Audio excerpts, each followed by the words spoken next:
Hello, I'm Dr. David Johnson, Professor of Medicine and Chief of Gastroenterology at Eastern Virginia Medical School. And tonight, I'm here to challenge a myth or something that we do routinely in our practice and say that the evidence may really conflict with what we've told patients. Now, by that I mean dietary restrictions in patients with diverticular disease, in particular those with diverticulosis leading to diverticulitis or complications of diverticular bleeding. Now, I'll be the first to point fingers and say, I've done that. Why? Because that's the way we're all taught. And in particular, this is in almost every patient handout you give out to your patients when they come in and they have diverticular disease evidence or they have complications. For sure, we've made those restrictions. Now, what's the challenge to that evidence? Well, a very interesting study that was just published in JAMA used a U.S. health profession follow-up study that involved a cohort of nearly 52,000 physicians and paramedical type of male participants that dates back to 1986.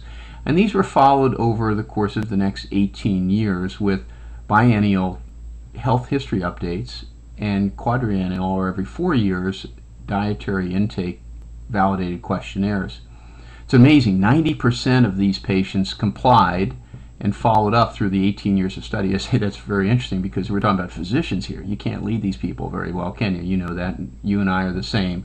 But nonetheless, they had remarkable follow-up on these people, and they challenged the question, are diverticular complications due to ingestion of things like popcorn and nuts and corn? And the answer was no. And in fact, looking at a very vibrant number of cohort analyses in looking at variables such as meat ingestion or the sedentary activity or physical activity, fiber consumption, they were actually able to substantially demonstrate that neither the ingestion of nuts or popcorn or corn influenced either the development of diverticulitis or the development of diverticular bleeds. Now, there were 803 patients that developed diverticulitis and 300 plus patients developed diverticular bleeds. So there were a significant number of patients involved in this. And in fact, what they demonstrated was the use of popcorn and nuts actually had a preventive effect as it relates to diverticulitis. Corn didn't seem to influence it in a preventive way. But there was a risk reduction of nearly 20% in patients that consume popcorn regularly, and the same extended to 30% for patients that consume nuts. Isn't that interesting? Just the opposite of what we've told patients. Now, they also looked in this study whether or not the influence of these ingestions led to the diverticulosis diagnosis over the course of follow-up, and that answer also was not substantiated. Now, why would nuts and popcorn and potentially corn itself have some influence as it relates to protective benefit? And there are a number of things beyond this study that might suggest that there might be beneficial use of these agents as it relates to some type of linoleic acid or magnesium or some type of vitamin E ingestion, which are very much prominent in these type of food groups.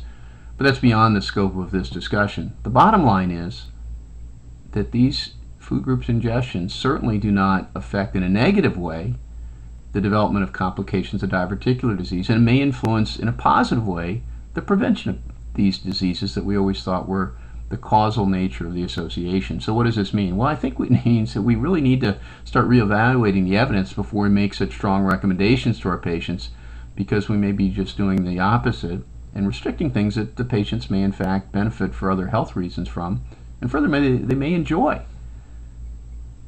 I'd like you to just prompt this in your next discussion with a patient with diverticular disease. You may see some smiles and they may say some thank yous, and is this really true? And the answer is the evidence pretty strongly in this study supports that that's the case. I'd love for you to discuss this further with your colleagues, so if you're so motivated, please connect with them by the Discuss This section. And I'll look forward to discussing another provocative topic with you in the near future. I'm Dr. David Johnson. Thanks for listening.